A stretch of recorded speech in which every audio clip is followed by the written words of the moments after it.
김태현 박사님, 이게 지금 딴 사람들 오는 거야. 이 링크가 간 게 우리가 그 런던에 보낸 거랑 같은 거죠? 바뀐 게 아니죠? 네. 나온다. 유튜브에서 나오는데? 나만 나와, 근데 왜? 이게 액티브한 화면이 나오는 거구나.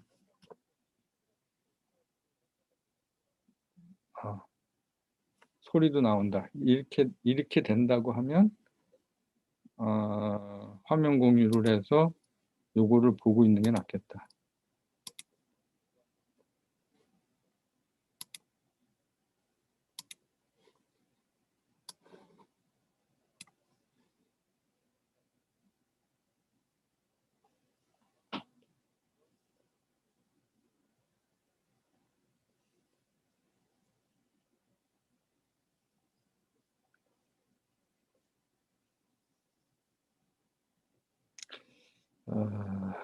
여전히 이거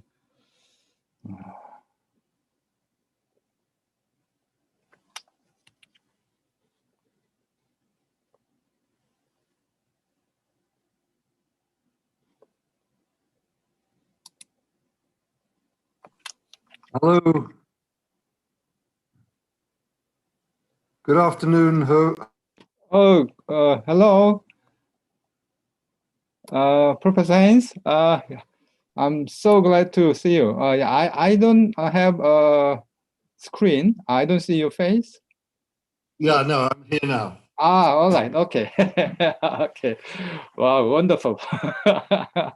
Yeah. First of all, thanks a lot. Thanks for taking our invitation.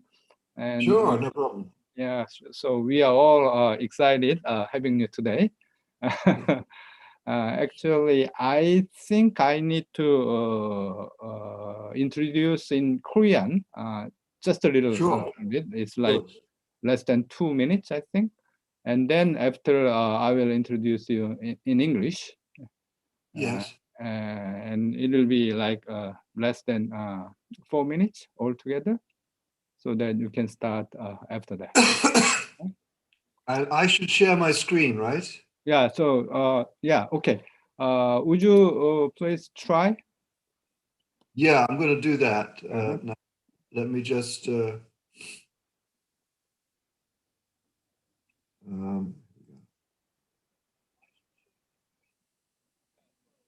right. Can you see it? Yeah, sure, definitely. Yeah. Could you try? Yeah, right. Okay. Perfect. Okay. Can I leave it, or you need to use your screen? So you know how to do it. So I think I will use my own slide to introduce. Okay, I will come out and I will stop the share. Yeah. Yes. Oh. All okay. Right. Okay. Good. Okay. So we are all set then. Yeah. How are you? Very good. How about you? Yeah, well, it's a difficult time, but yeah, we're okay. Thank you. Right, sure. So I just had a meeting with Professor Hajizume in University of Tokyo.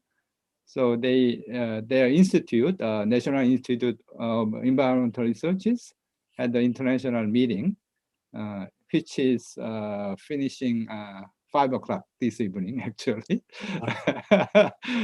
So I had some presentation over there, but everybody is so curious about the COVID effect. I mean, the change. The COVID had some effect on like air pollution or climate change, heat effect, and everything. Yes. So I think that would be a very hot topic. Everybody's talking about that, and but we have limited number of data so far. So that is the technical challenge, I guess. But anyway, the series of webinar, our theme is health disasters, actually. So I think climate change is a wider range than COVID, I guess. So Yes. I think this is a very good start for our team and to talking about so-called integrative responses to health Yeah. disasters. So that is the big title of our team. So we Oh, are good. funded by the Korean Ministry of Education Yeah. Yeah. for 7 years, which is Uh-huh. relatively long period of time in Korea. You know? Yeah. Yes, it's good. Very good. So probably I will ask you more after some time. And as a manager, COVID-19 is saving travel money a lot. You know, Sorry, what did you say? It's the travel COVID-19. travel cost. Yeah, saving travel Yeah, costs. Yeah. Yeah. yeah, so I have to think about other ways of spending money, you know. Oh, that's a nice. That's very pleasant. That's very So mainly yeah. we will use our money for the students. I mean, their financial support. Good. Good. But anyway, that is the situation in Korea in terms of managing the project. I mean, academic project. You know. And how many cases are you getting these days in Korea? On average, between 300 and 400 nationally, new cases. Okay. So I think it's pretty low. That's very We are, good. yeah, yeah. Very good. Yeah. And Mhm. you have a big vaccination program? Yes, just started from the end of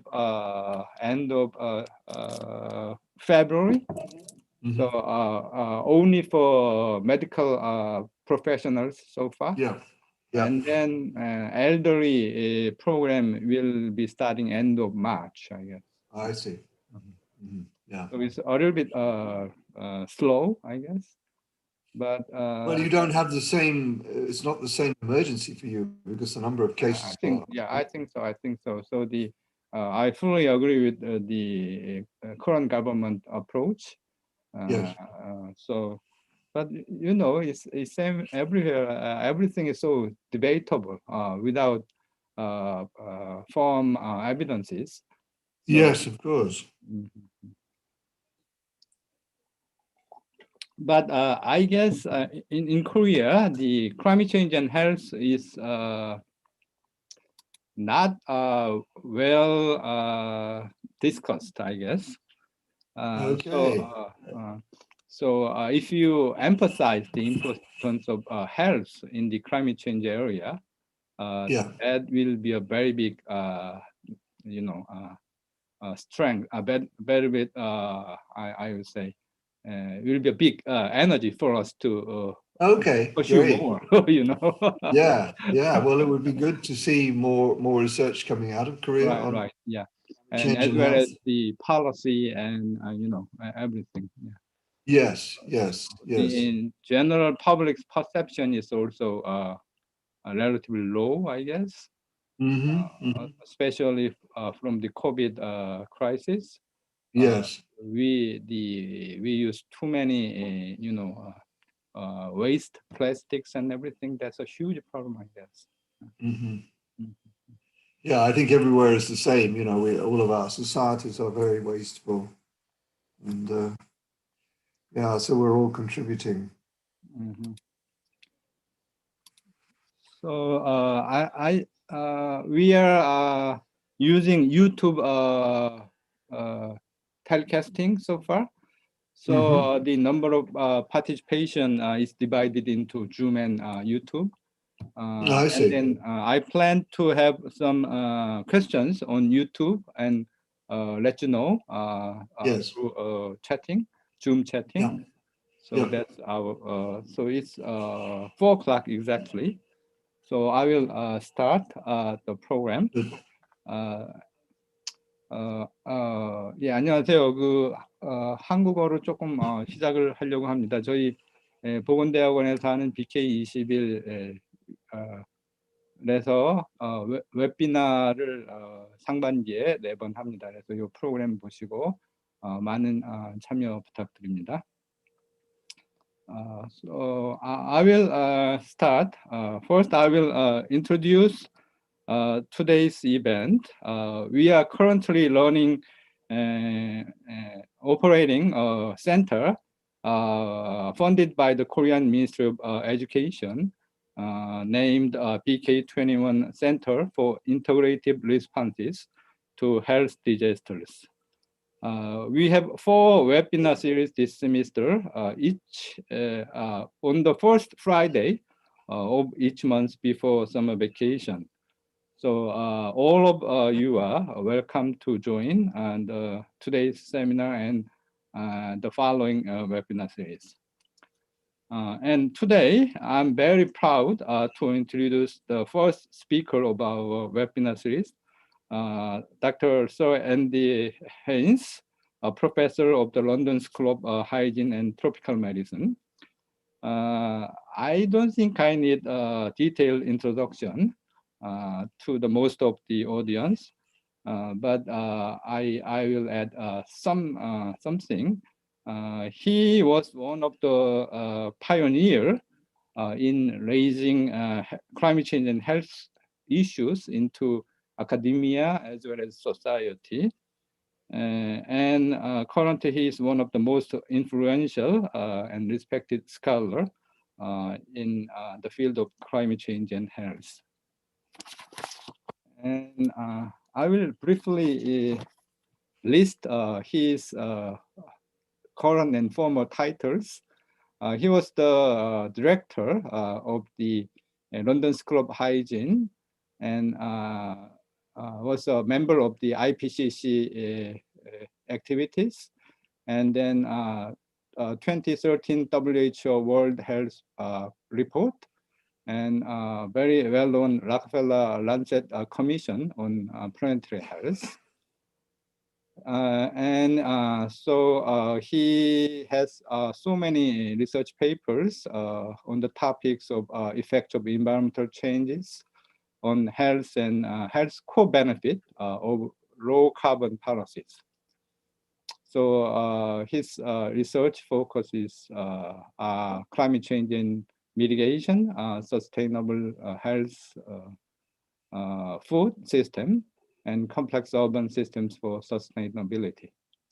So ladies and gentlemen, please welcome Professor Haines. Professor Haines, okay, the floor is yours. Okay. Well, thank you very much indeed for the introduction. It's a great pleasure for me to be virtually with you today. And I'm very pleased to give an overview, really, of the relationship between climate change and health. And importantly, what we need to do about it, because clearly it's an issue that we need to respond to quite urgently. And I'll explain why in my talk. So let me start with some basic facts. And this slide shows you the temperature anomaly over the last over 100 years since these temperature records began, the direct measurements of temperature began. And you can see that there are 5 time series here. Each one of them really shows a very, very similar pattern, that the global average temperature has been increasing since 1880. Particularly since the middle of the last century. Those of you who were born since 1980 have only lived in a world in which the average temperatures are above the average of that temperature record. So you've lived in a world which is already experiencing higher than average temperatures according to this historical record. Of course, indirect records go back further than that. And we know that the current increase in temperature is unprecedented, really, in its speed. There's been a great deal of work, which I don't have time to go into, looking at the causes of this. And there is really no doubt that this is due to human activities, due to the emission of greenhouse gas emissions. It isn't just, of course, the temperature, but there's also many other things happening with the climate. One example is the cryosphere, ice. Ice is melting at an unprecedented rate. And this shows you the Greenland ice sheet record over the last 20 years or so. And you can see how the Greenland ice sheet has been losing mass. And in 2019, it again had an unprecedented loss of mass, about over 500 gigatons. A gigaton is 1 billion tons. And to give you an idea of what 1 billion tons looks like, on the right side of the figure, you can see 3 gigatons compared to the Manhattan skyline. So you can see this, the Greenland ice sheet is losing enormous volumes of water as a result of the increasing temperatures. And this, of course, will contribute to sea level rise. So as temperatures increase, the temperature increase is not uniform. Temperature increases more over land than over the ocean. The oceans help to cool the planet. Also, some parts of the Earth are heating up quicker than other parts of the Earth. So, for example, the Arctic is heating up faster than some of the other parts of the planet. So what is the cause of climate change? Well, it's due to, as I've said, to the accumulation of greenhouse gases. The most important of these is carbon dioxide. Carbon dioxide is particularly important, not just because of the sheer volume of it, much of it caused by the burning of fossil fuels, but also because it stays up in the atmosphere for a long time. 15% or more stays up in the atmosphere for longer than 1,000 years. And at the moment, we don't really know how to get it out of the atmosphere in an efficient and effective way. This slide shows you the carbon dioxide levels over a period of about 800,000 years. And that comes from work by scientists who have drilled into the ice cores and extracted tiny bubbles of gas, which essentially are the atmosphere that existed thousands, hundreds of thousands of years before our life now. And you can see that up to the last 800,000 years or so, the highest previous concentration was 300 parts per million. Carbon dioxide does vary naturally to some degree because of changes in the solar cycle and the rotation of the Earth around the sun. But what you can see is that recently it's gone above 400 and now it's well above 410 parts per million. So it is a very, very dramatic increase indeed. And there is no doubt that that increase is not due to natural activities. It's due to our activities as a species. So as you know, there are well over 7 billion people now on the planet, approaching 8 billion people on the planet. They have very inequitable emissions of carbon dioxide. So the industrialized nations have benefited from the exploitation of fossil fuels. They've been responsible for most of those emissions. But of course, as populations develop and industrialize, then their emissions will increase if they develop along a fossil fuel pathway. Carbon dioxide, of course, it traps the heat in the Earth's atmosphere, but it has other effects as well. It dissolves in the oceans. It makes the oceans more acid. It does stimulate the growth of some types of plants, and some types of food crops. But in doing so, it also reduces the nutrient quality of those crops. So if we look at the responsibility, in a sense, for greenhouse gas emissions, then the richest 10%, that's to say North America, much of Europe and so on, are responsible for about half of the total consumption-related emissions so far. And what is very striking is that the poorest 50%, who are the most vulnerable to the impacts of climate change, are responsible for probably about 10% or less of the total consumption emissions. So there's tremendous inequities in both the emissions of this major greenhouse gas, but also the likely impacts of climate change. But it isn't, of course, just carbon dioxide. Carbon dioxide is the most important one, but there are others too, the so-called short-lived climate pollutants. So one of them is black carbon. Black carbon is many of you will know, is a tiny particle. It's part of particulate air pollution. It probably is more damaging than many other particles, more damaging to human health. It comes from diesel exhaust, from old diesel engines, from biomass burning from cook stoves, from black coal, and a number of other sources. And it has local effects. So when it falls onto ice or snow, it accelerates the melting of the ice and snow, but also warms the atmosphere as well. And in fact, has regional effects, for example, on air pollution and precipitation and rainfall as well. Methane is an important one. It's has a residence time in the atmosphere of about 12 years. Black carbon, by the way, only remains in the atmosphere for a few days, weeks, maybe.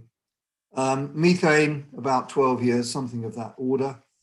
And methane comes from natural gas burning, from livestock, from animals, ruminants, and from landfills, and from rice paddies as well.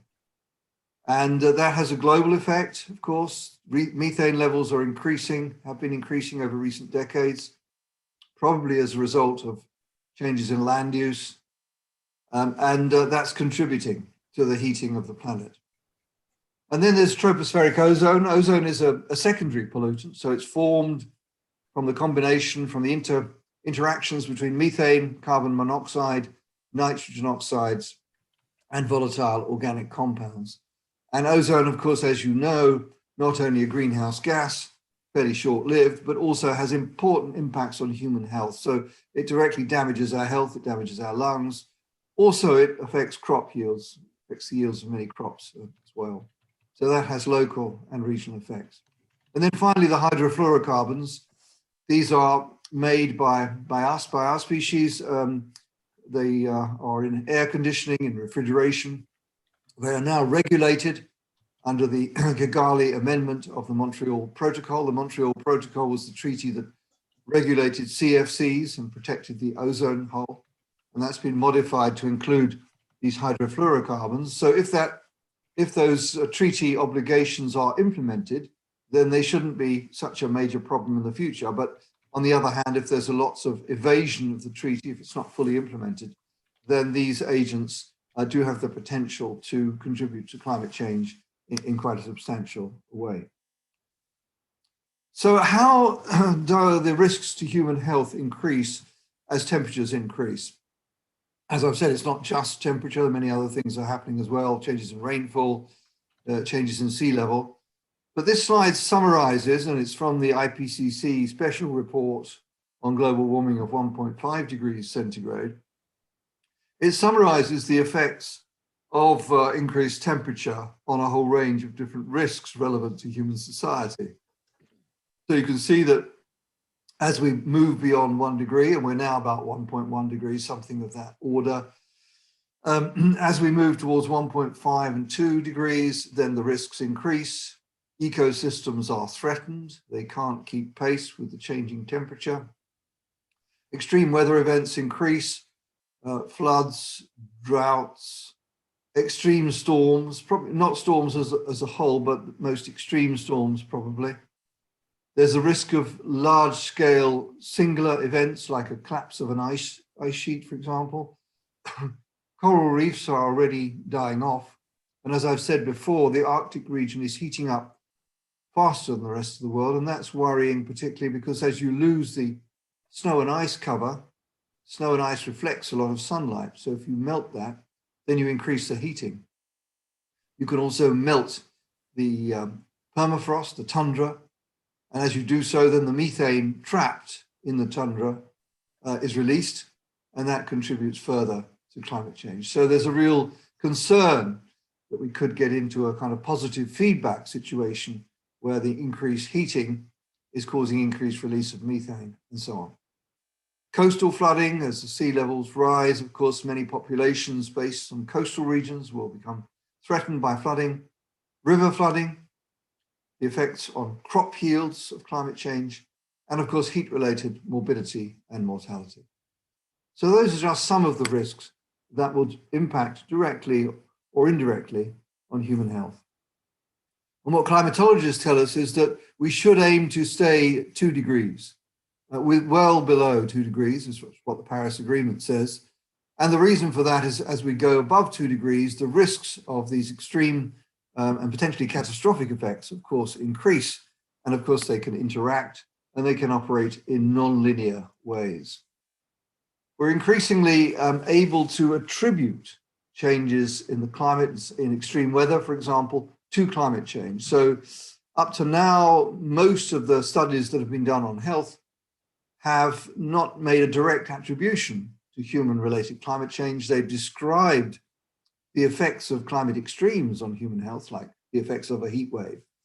But increasingly, we can say with varying degrees of confidence whether that heat wave or that extreme storm was likely to be due to human-related climate change.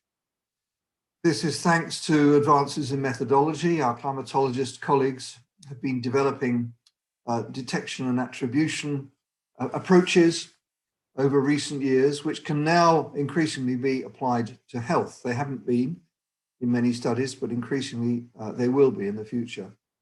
And this slide just reminds us that from a recent synthesis of the literature by an organization called Carbon Brief, they estimated about 70% of over 350 extreme weather events were found to be made more likely or more severe by human-caused climate change. And you can see the types of events on this summary slide. And as I say, the potential there is to link some of these methodological approaches to human health impacts and then estimate the likelihood that human health is being damaged by a specific climate-related event that can be attributed to climate change, or maybe a trend in temperature or precipitation.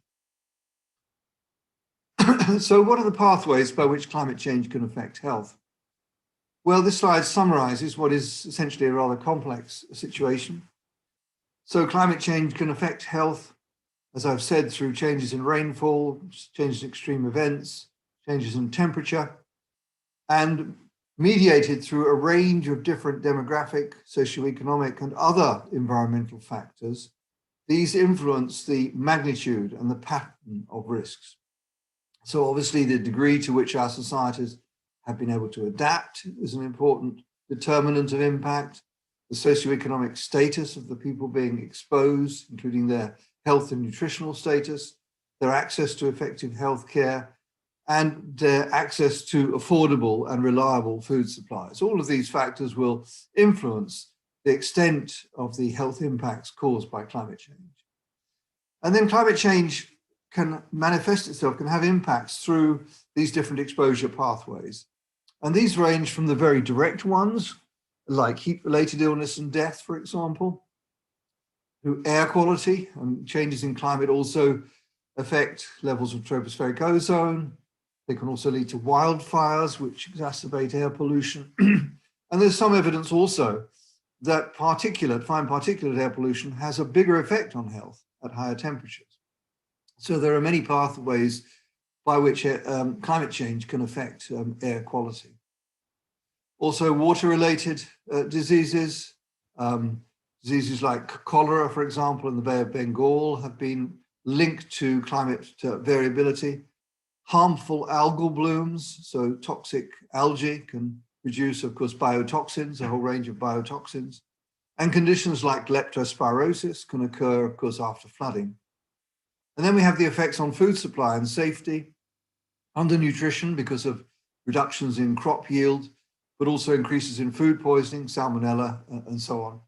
And probably changes in aflatoxin, fungal mycotoxins, which affect food, of course, in many parts of the world. And then vector-borne diseases, one that you're probably reasonably familiar with.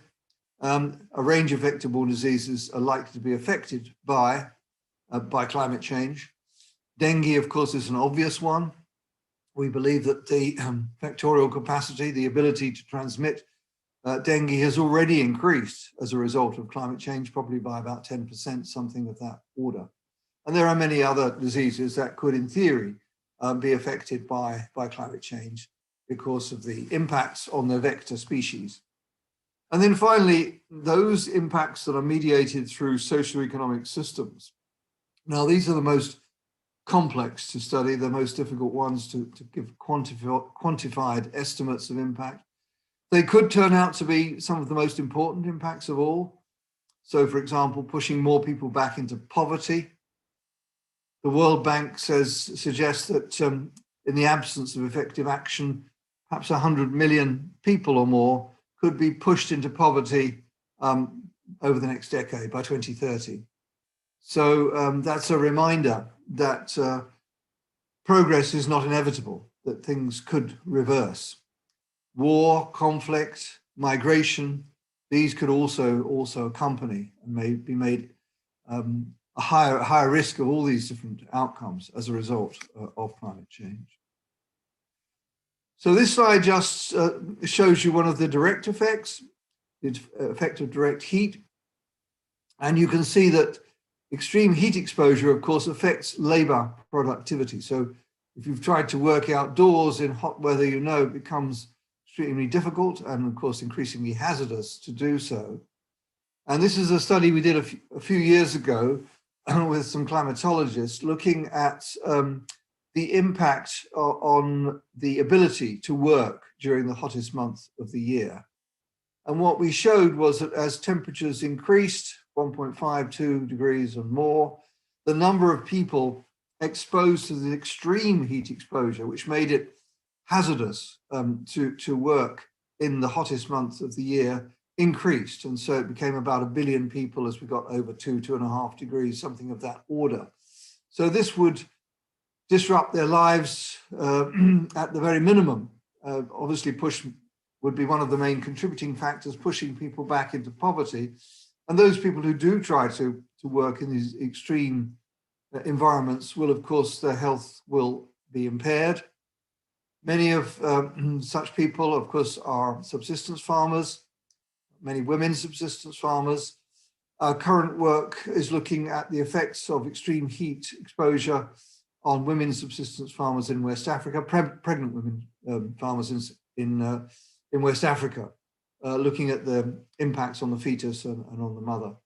But certainly there'll be major impacts of this direct effects of heat. This shows you the effects of heat on preterm birth. It's a meta-analysis of a number of studies published recently in the BMJ. And what you can see that the odds of preterm birth increase per degree rise in temperature, about 5% increase, something of that order. So heat exposure seems to affect the fetus, probably through changes in placental circulation, the supply of blood to the fetus. This is an important finding because it shows that the effects of heat could have a lifelong impact, in as much as birth weight is linked to outcomes following birth that are rolling out over many years and over the full life course. So the effects of pollution, of temperature, and so on, we believe can have long-term impacts through their impacts on the fetus and on the young children. We know that heat exposure is not uniform. I've mentioned the differences over land and oceans, but there's also differences within cities. So there's something called the urban heat island, which you can see here. You can see that there's big variation across a city according to how much green space is available and maybe water as well. In some cases, the temperature may vary by 5, 7, even 10 degrees centigrade across a city, or comparing the city to the surrounding countryside. So the way in which we design our cities has a big impact on the urban heat island and how we experience heat in the urban environment. Of course, we can air condition buildings, but air conditioning takes a lot of energy. Sometimes the electrical grid fails during heat waves, and then people are exposed to more heat. And of course, you have to put the heat somewhere. So if you pump it outside the buildings, then it increases the urban heat island overall. So the urban heat island then amplifies the effects of increasing heating. And we know that many of the deaths that occur within extreme heat exposure are in older people. Not all, but many of them are in older people. Sometimes in buildings that are not air conditioned. In the big European heat wave, for example, of 2003, it was often people living in the top floor of buildings, often without air conditioning, that were particularly at high risk, but also in residential homes for the elderly. So moving on to other effects, wildfires are an important health hazard. This slide just reminds us that climate change changes the length of the fire weather season, which you can see at the top of this map. You can see how the area of land burnt in the US has increased over recent decades. And we now know that there's a range of health effects of wildfires, particularly, of course, air pollution itself. And we believe that there's fairly good evidence, and we summarized this in a paper in the New England Journal a few months ago, suggesting that the air pollution produced from wildfires has a higher oxidative potential than air pollution from some other sources, and therefore may be more damaging to health. So air pollution is obviously a big issue, the destruction of biodiversity, and then of course there's the direct effects of the fires themselves, deaths due to burning and so on. So these are devastating events, as we saw in California last year, and the intensity and frequency of them is likely to increase in those areas that are particularly highly forested. Food, I've mentioned as a major issue. This slide shows you the changes in productivity of food crops over coming decades. The red area is where crop yields are going to decline, and the green area where they may increase, but we don't know for how long they will increase, and we don't know whether people living in these food deprived areas or relatively deprived areas will be able to afford to buy food on an increasingly competitive international market. When we look at the trends in undernourished people, you can see that they fell to a minimum in 2015, but since then they've gone up, gradually going up year on year. And the worry, the concern is that maybe climate change is contributing to the increasing numbers of undernourished people, but obviously that's a worrying sign. Infectious diseases, I mentioned briefly already. Dengue is probably the most common, of course, of these, most widespread of these, and climate change is expected to increase the proportion of the global population exposed to dengue from about 35% to 50 to 60% or so. In fact, it's already gone up from about 35%. And as I say, there's good evidence that the vector mosquitoes, the vectorial capacity for transmitting dengue has already gone up in recent decades as a result of the recent changes in climate. But it isn't just the physical ill health caused by climate change, it's also mental health issues. So many studies have shown an increase in mental health outcomes, anxiety, depression. This concept called solastalgia. Solastalgia is the distress caused by environmental change, and it's been documented in populations like those living in the Arctic, where they've had to relocate their communities, populations in Australia, farmers that have lost their livelihoods because of drought. So there's increasing understanding and appreciation of the mental health effects of climate change. There may be direct relationships between temperature and suicide rates, as shown by this work in the US and Mexico. There are increases in suicide, for example, amongst farmers in India, probably related to climatic changes and crop failures. And many studies have shown an increase in common mental disorders for periods, considerable periods after flooding, probably as a result of displacement of populations, of loss of possessions, of increasing poverty, and so on. So the mental health effects of climate change could be very wide-ranging and add to the physical health effects as well. So let me now move towards the actions and the responses in the second part of my talk. And many of you will know that the conference, the COP26, which is the conference of the parties to the Paris Agreement, this will be held in Scotland later this year. It's been postponed from last year, as you know. It's being hosted by the UK government in collaboration with the government of Italy. There are 5 official campaign themes: adaptation, resilience. How can we adapt to climate change? Because we have to adapt to some extent, because climate change is already with us and we can't prevent it all. So we have to adapt through more resilient health systems, for example, more weather-resistant crops, and a whole range of other activities. Then the energy transition, building on the opportunity of rapidly falling renewable energy prices and storage costs to accelerate progress towards a zero carbon transition. Clean transport, road transport is a major contributor to greenhouse gases in many countries. So how can we phase out petrol and diesel engines rapidly, move towards electric vehicles, but also provide more accessible and usable public transport and more active travel, walking and cycling. Nature, restoring and protecting natural habitats, which help to regulate the climate and also help us to adapt to climate extremes, and then providing adequate finance. So as you can see, health is not mentioned as a specific theme, but health is actually embedded in each of these themes.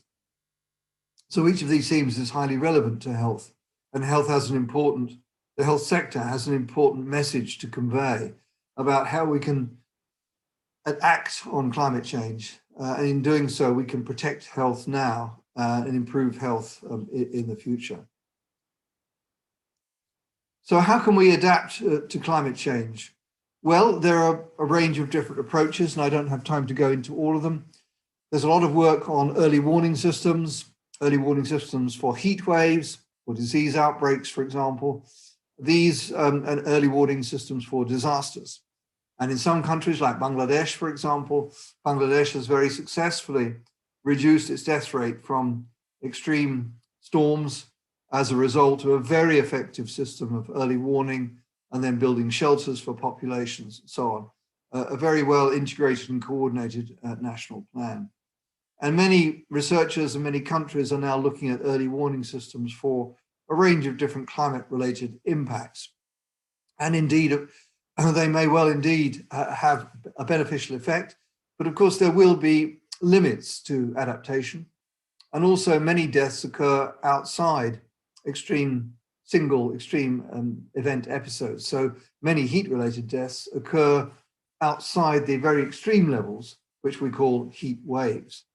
So there are limits to adaptation. There are technical limits, there are socioeconomic limits, there are behavioral limits, and there are physiological limits beyond which we will not be able to adapt, or we'll find it increasingly difficult to adapt. So for that reason, we need to put a lot of effort into cutting greenhouse gas emissions, and that has to be done urgently over the next decade or two in order to reduce the risks of going above 2 degrees, is what the climatologists say we must keep within, because of the risks of these many cascading unintended impacts, which I've mentioned before. So what can we do about climate change? Well, there's a number of benefits of decarbonizing the economy over and above reducing the risk of climate change. Our transport systems, of course, are inefficient, they pollute, they also cause road injuries, and our transport systems, basing them on zero carbon, on electricity, would obviously reduce air pollution, but making public transport more affordable, making it easier to walk and cycle would also benefit health. We could also say that our energy and our food systems are also inefficient and in many ways dysfunctional, and they produce a lot of pollution, they produce lots of ill health.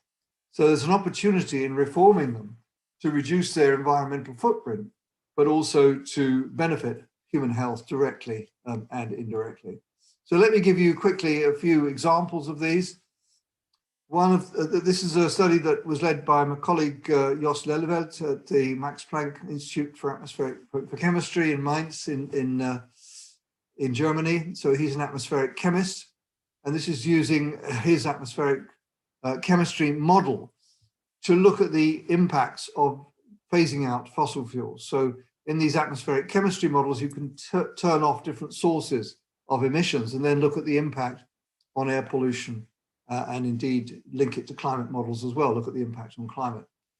So what you can see here is that this estimate anyway suggests about 3.6 million deaths, premature deaths a year based on 2015 population size globally related to fossil fuel burning. So if we could phase out fossil fuels, then potentially we could prevent those premature deaths.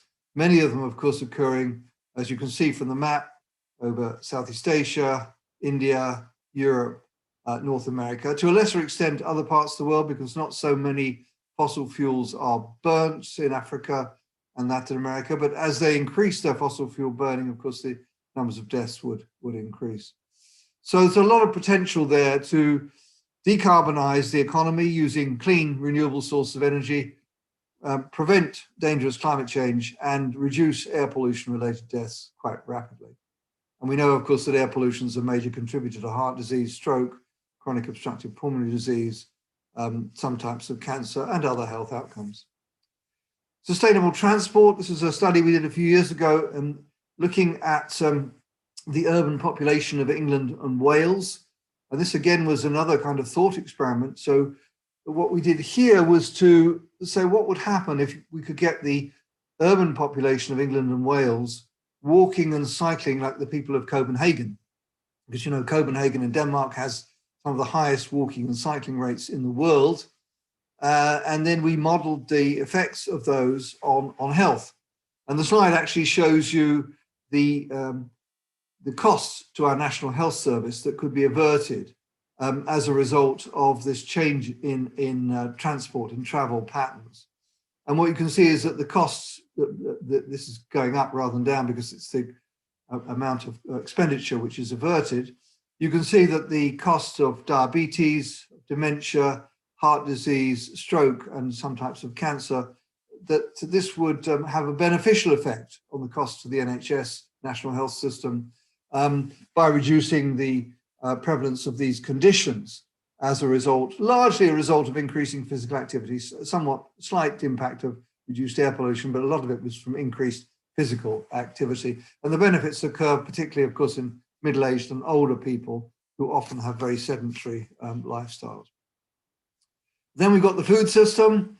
Lots could be said about that, but I'll just very briefly say that this is just one paper from the Eat Lancet Commission that published in 2019.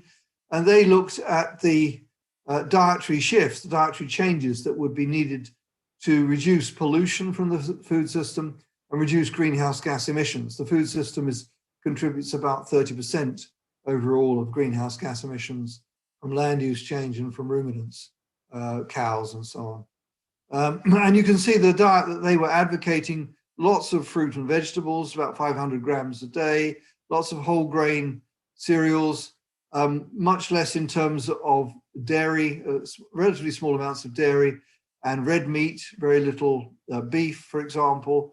Lots of nuts and seeds, which are, of course, are also beneficial to health, and obviously a certain amount of fish and seafood as well, where that's available. So this was just a kind of standardized diet. It would obviously have to be adapted to different cultures, different tastes and so on.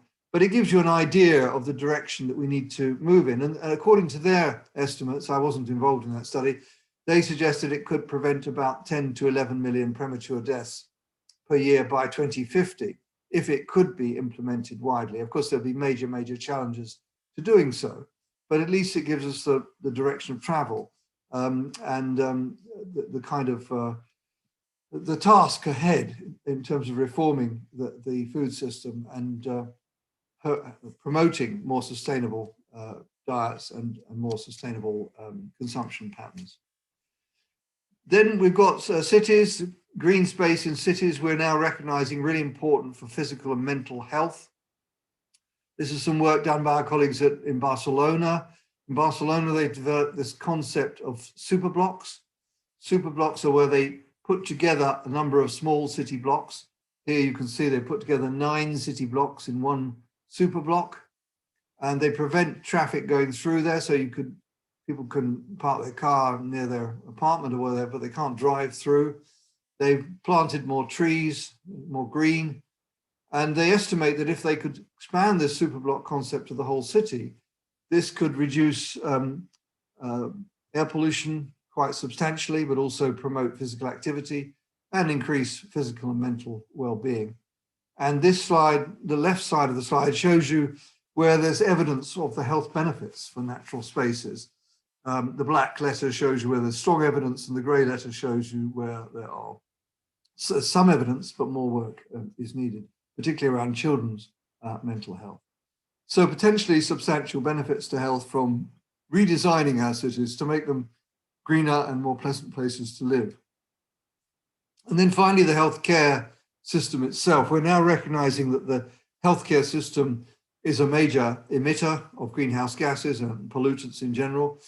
If it was a country, it would be the 5th largest emitter on the planet, something of that order, according to this recent report from Healthcare Without Harm.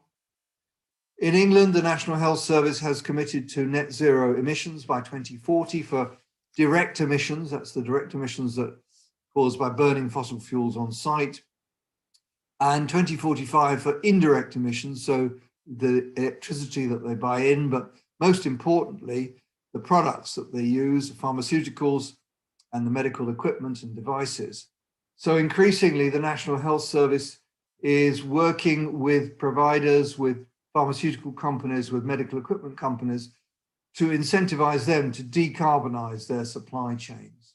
And so in this way, decarbonizing the health system can help to be a catalyst to increase decarbonization of other parts of the economy as well.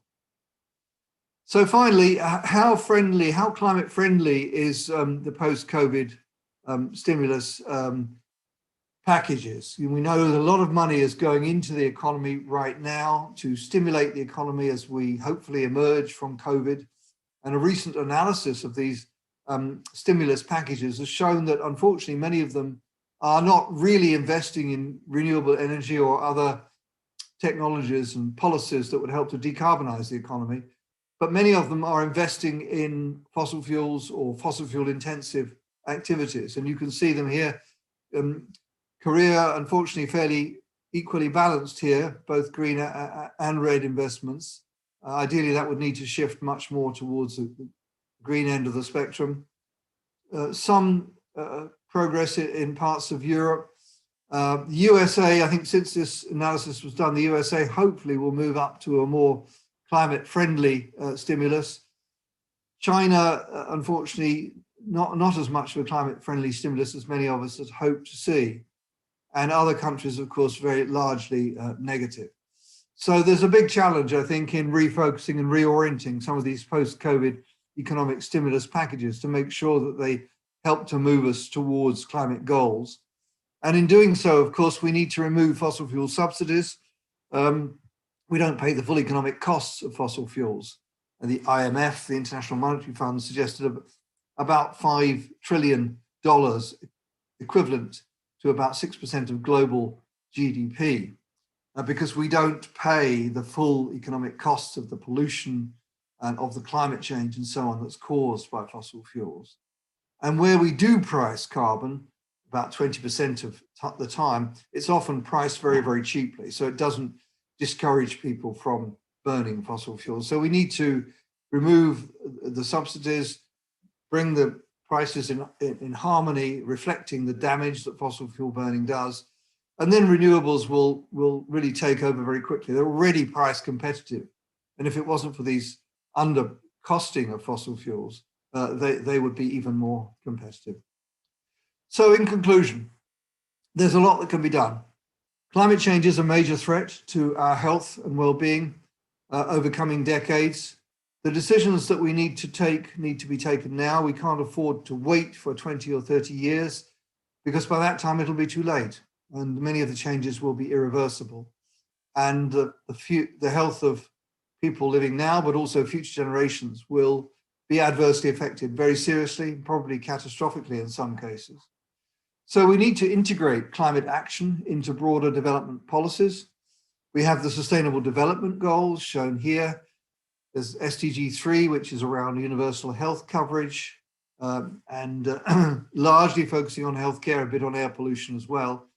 But many of these other SDGs are also relevant to health. So the one on poverty, nutrition and agriculture, education, gender equity, water and sanitation, energy for all, sustainable cities, and of course, climate action. So we need to increasingly see health, the protection and promotion, improvement of health, as being something that not only the healthcare sector, but the whole economy needs to focus on health. And health needs to be at the center of economic activity. And in that way, we can avoid the worst damages caused by climate change, but also have a prosperous and healthy future that can sustain human life on Earth for many, many millennia for the indefinite future. So as we move towards COP26, there's this alliance called the Race to Zero, which is a race to the zero carbon economy by 2050. That's the latest we have to decarbonize the economy. And we're seeing an increasing number of countries, 120 countries, many businesses, universities, cities, and so on, working together to develop these policies to decarbonize the economy as rapidly as possible. The voice of health professionals in that is going to be very important, because I would say for the first time in recent history, the voice of health professionals is generally being listened to because of the COVID pandemic. So we have a great opportunity, I think, to influence the policy dynamic over coming months and years, and hopefully to avert dangerous climate change and prevent these threats to our health. Thank you very much.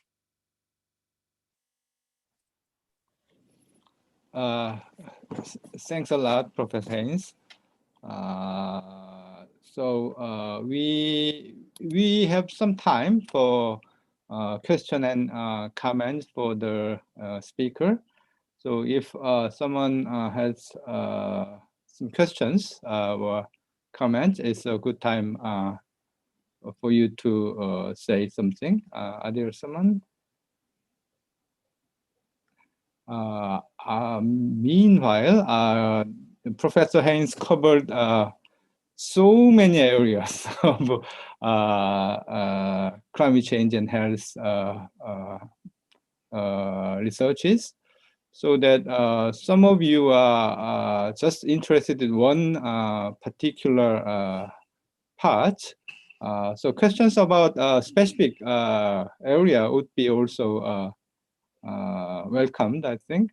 But the general or overall question would be better, I think. And the idea of decarbonizing economy is not quite familiar with, especially to the public health researchers, I think. And recently, the current government of Korea announced a plan for the process of decarbonization. But we are not an expert on that field. But I've heard that that is so political, and some of them are very doubtful about the actual the intention of the politician so far. So what is your feeling about that? I mean, well, this is a very important question, Ho. Thank you. Yes, I mean, I think that we all have this worry about our political leaders. You know, how much are they really committed to some of these activities? Because they are, you know, there are some issues here, in as much as if we want to get people to stop using their fossil fuel powered cars, we really have to shift very quickly towards electric vehicles. And that is quite a challenge. In the UK, we're planning there won't be any fossil fuel powered vehicles sold beyond about 2035, I think, something of that order. So within the next 10, 15 years, they'll stop selling new fossil fuel powered vehicles. There'll only be electric vehicles available. But of course, that has big challenges. We have to generate a lot more electricity from the grid in order to power all those vehicles. And my own view is, you know, we need to move away from every individual owning their own car, but that's a big challenge, because a lot of people like to own their car. It's a symbol of social status and so on.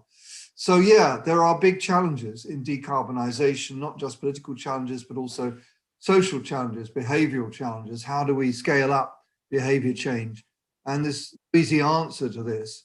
But I do think the voice of the health professionals is very important, particularly emphasising the benefits to our health. And that's become even more precious in the light of the COVID pandemic, where so many people are dying prematurely. And so I think that the public is more sensitized to the health message maybe than it was a few years ago, and also valuing their health and the health of their loved ones even more. So there is this window of opportunity, I think, to work with politicians to support some of these very general aspirations, to really try to move this transition towards decarbonisation as fast as we can. That will be successful. We don't know yet, but we have to keep pushing at it because the window of opportunity is quite a small one, because they stay up in the atmosphere, carbon dioxide, as I've said, so long. So if we just put them up there, at the moment, we don't know how to get them out quickly and cheaply. So this is something we're going to be leaving future generations. I think one of the grounds for optimism is the involvement of young people. I find that youth, early career researchers, really concerned about these issues and very enthusiastic to get involved. So this is, I think, a cause for optimism, that our younger colleagues are really taking on this agenda in a big way.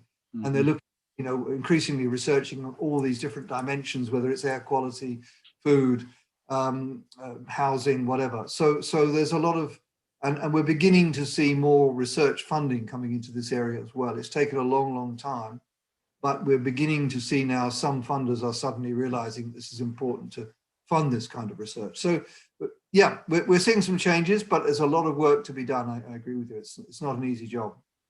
Okay. I have one request from Chris. Chris, yes, Professor. Can you hear me? Yeah, sure. Yes, I can, Chris. Yes.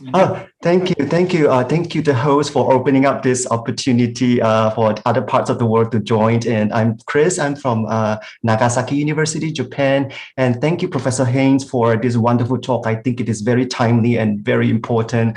And even though I'm based in Japan, my home country is Malaysia in Southeast Asia. And from my limited observation, in many rapidly developing countries in Southeast Asia, especially, the awareness of climate change is growing, especially in the government, the local authorities, and at least, I mean, in the case of Malaysia, I can see that. And for that to continue, local authorities to carry out this climate change mitigation and adaptation programs, public support is very important. And no doubt, as a researcher, I know there is abundance of health impact evidence.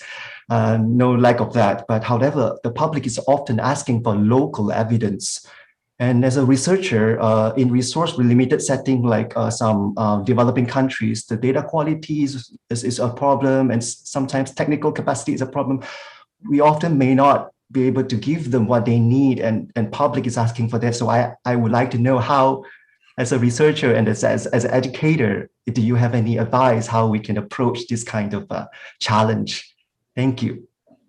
Yeah, well, this is there could be another lecture on that. A lot of very crucial issues that you've raised, Chris. So thank you. I do agree with you. I think we're seeing a big sea change now in people's views, and suddenly there's so much interest coming from around the world. At the moment, I'm also chairing a global initiative to bring together the World Science Academies, and we're doing an assessment of climate change and health, using the regional networks of climate change, of science academies. One of them is actually based in Malaysia. Right. And so it's being chaired by one of Dato Karul Abdullah, who's a very senior scientist in Malaysia, and he's chairing the Asian regional work on this climate change global initiative. So we are seeing really a groundswell of interest in this area, but as you say, there are some formidable barriers. One of them is the lack of data. One of the challenges we have is we often don't link environmental and health data. So we have a lot of environmental data, increasingly around pollution, for example, temperature records going back over many decades. But obviously, it's often difficult to link these with health data. I do think there's a number of recent developments. One, of course, is electronic medical records. So many countries now have their electronic medical records, and particularly where these are linked between primary care and hospitals, which they are in some systems. So you can actually get a holistic data set on a given patient. Then you can really do some interesting work. The problem is, of course, patient confidentiality. So, you know, you have to anonymize, you can't, the environmental data has to be linked at the area level. So you don't have individual exposures, but you have area levels, say levels of air pollution or temperature or whatever. So I think it's possible to increasingly to do better work through the advent of electronic medical records. And they're also increasing, you know, there are large numbers of cohort studies around the world. And increasingly, we're trying to get environmental data embedded into these cohort studies, so we can actually get much better estimates of the environmental contribution to health and disease. So yeah, there's a lot of work to do, but we are seeing some advances in terms of technical advances, linking satellite data, top-down remote sensing data with health data, growing amount of work on that, looking, for example, at green space in cities and how that links to health. So yeah, it's a very dynamic field. I think we will see a lot of movement in the next few years. I think for young researchers, it's a fantastic opportunity to get into this area. And we need people from all sorts of different disciplines, everything from the mathematical, statistical end to the earth sciences, but also the social sciences as well, because we need to understand about behavior change, how you change public opinion, how you work with public, how you communicate these complex ideas to the public. So it's a fantastic, obviously a threat, but it's also a tremendous opportunity for young scientists to get engaged. And what's really exciting is, I think, the opportunity to work with other disciplines, because when I started out, you know, our training was quite narrow in a way. And, you know, if you're an epidemiologist, well, you're an epidemiologist. And but now it's a different situation. I mean, I'm now working with people from so many different disciplines, everyone from kind of soil scientists to earth systems scientists to social scientists. And it's much more, I think, rewarding work and also much more interesting, because you're always learning. You're always learning from other people, from colleagues, different disciplines. So I would say we're seeing a big shift in the way we conduct science. And science is much more now a transdisciplinary activity where we work together as a team, learning from each other, trying to tackle complex problems. And I think that's really exciting. Thank you. Thank you.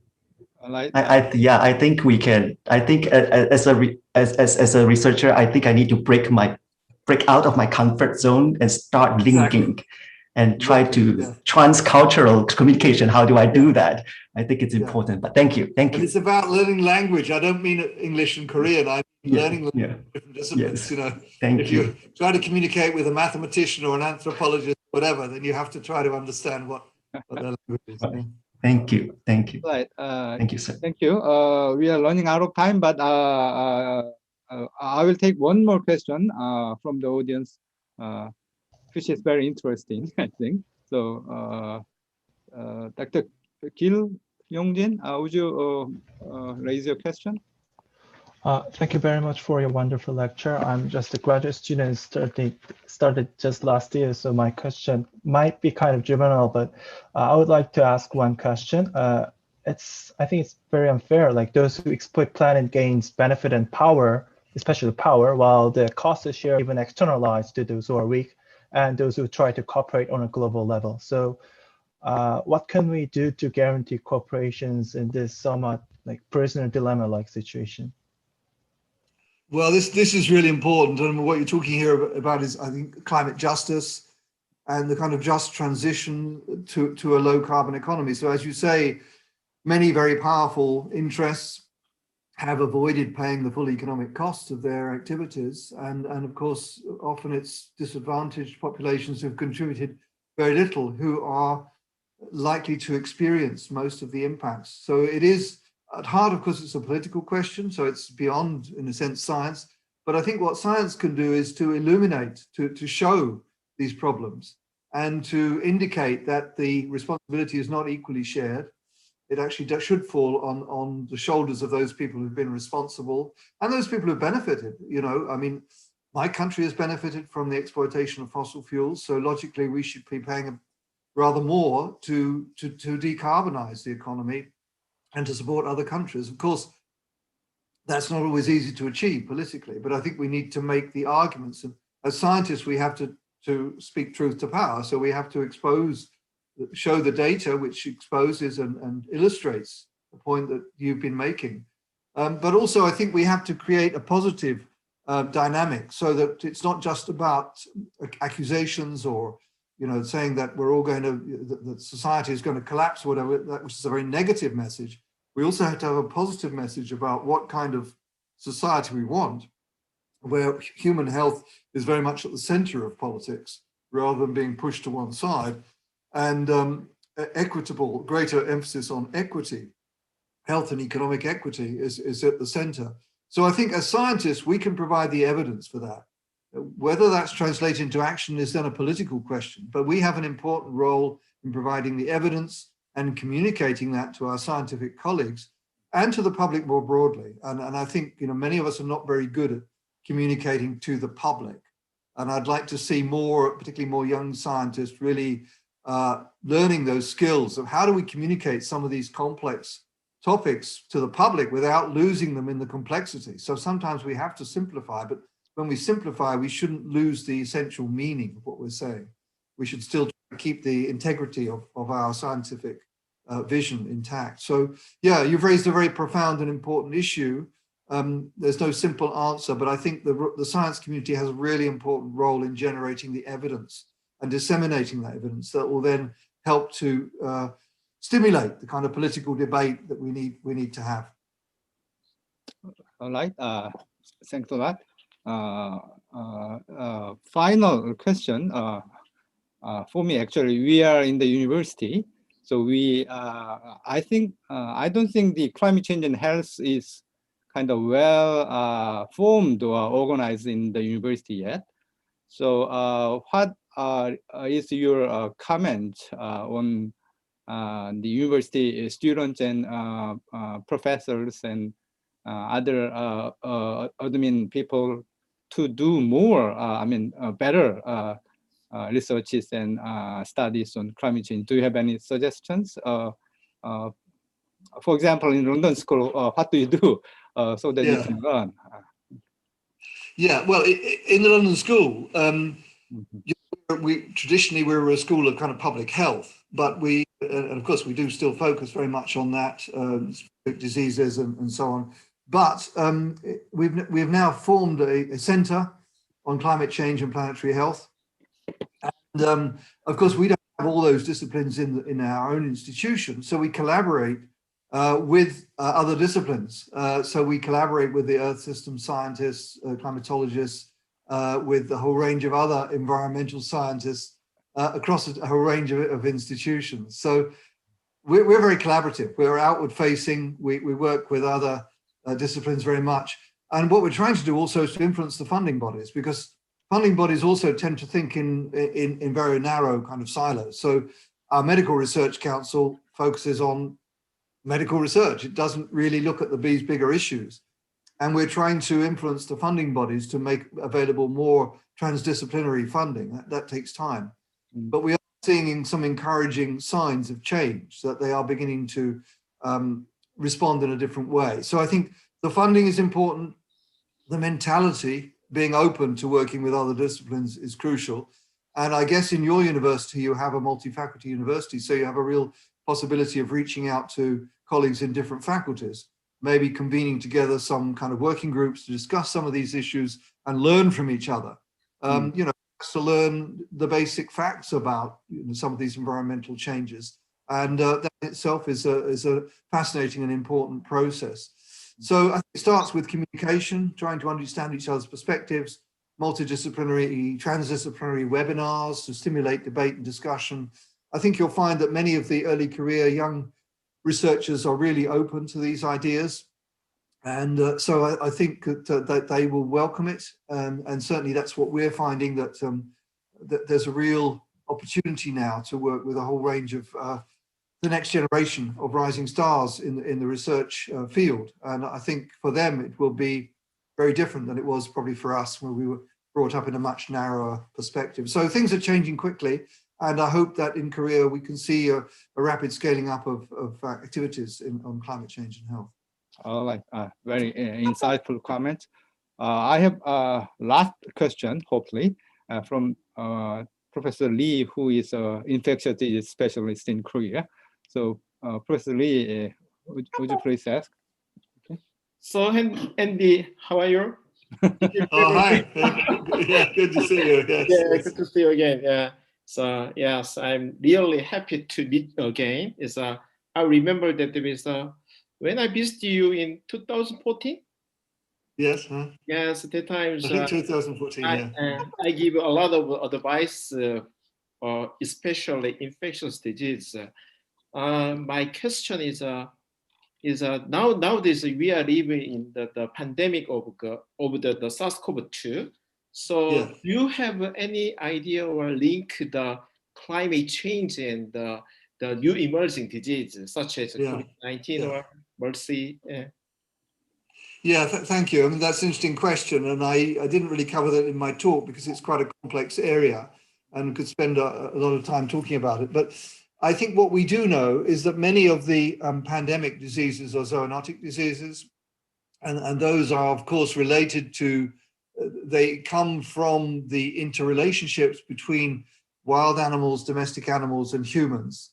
And those relationships can be affected by many things in the environment. So land use change, for example, food trade, use of wild foods, hunting in some parts of the world, deforestation, and so on. So these activities can be linked to outbreaks of some of these zoonotic diseases. I don't think at the moment we have any evidence to directly link COVID-19 with climate change. I personally don't think it is related to climate change. It's clear that the virus came from probably a bat. Maybe the pangolin was involved somewhere, but I don't think there's an easy link straight to climate change. I think what we do know is that there's links between human behavior, human activity, and the emergence of zoonotic diseases. And so there may be indirect links, but I personally don't think there's direct links. So it's important to understand that there are multiple environmental changes occurring right now.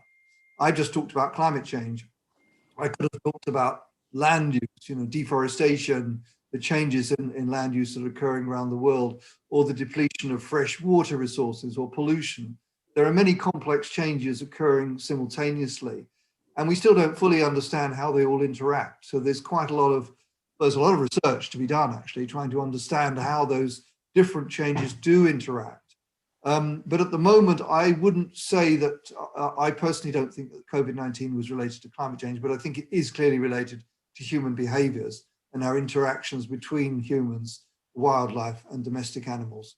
And that needs a great deal more study.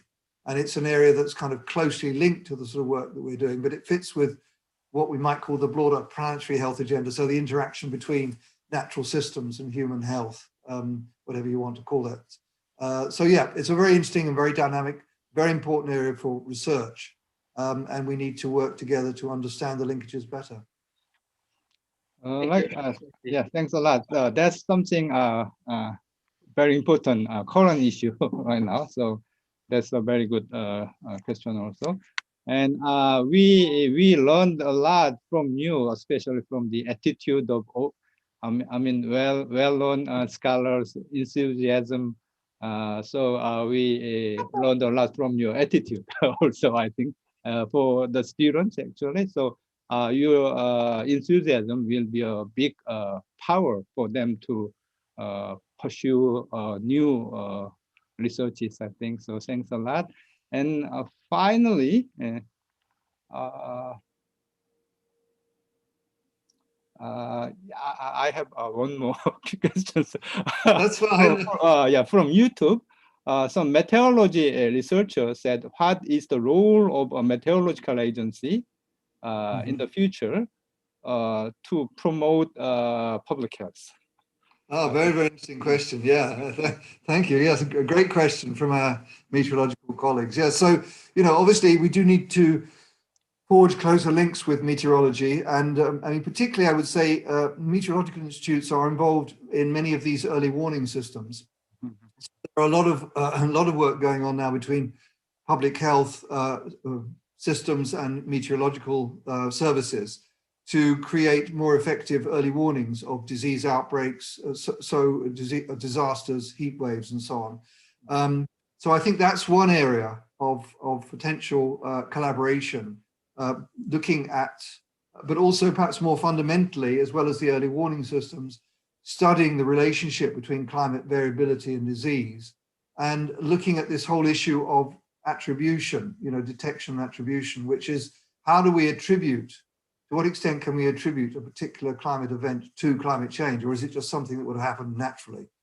And there's a lot of work going on between the climatologists, the meteorologists, and increasingly public health professionals, I think, trying to detect a human signal. Is this actually due to climate change, or is it just something that would have happened anyway? So that's a methodologically very, very interesting area. But I think we're seeing a lot of developments now which are enabling us to talk much more confidently, to say, well, this event wouldn't have happened, or it would have been much less if there hadn't been so much human-induced climate change. So that involves collaboration between public health professionals, meteorologists, and climatologists. And obviously the meteorologists are dealing with the now, with the weather, the short-term changes, the climatologists more with the longer-term changes. But it's a conversation between the meteorologists, the climatologists, the public health professionals, I think, which will allow us to study these phenomena, these changes more effectively. So there's a lot that can be done, and certainly meteorologists play a very, very important role in helping us to adapt to understand climate change, its impact on health, and adapt to the climate change that we're all experiencing. Right. I remember in some event in London, UK, the meteorological group and public health group fight each other. But in Korea, I've never seen that. I've never seen they talk each other even. So, oh, right, yeah. Well, you pick up the phone and start talking to them. Sure. Okay. So it's about time to finish. So I'd like to suggest all the audience to turn on your camera and show you a big hand to Andy. Yeah. Thank you. Thanks a lot. Thank you. All right. Thank you. Okay. Thank you. All right. Thank you. Very nice to meet everyone. Very good. All right. Thank you. Thank you. Bye. Yeah. Thank you. Bye.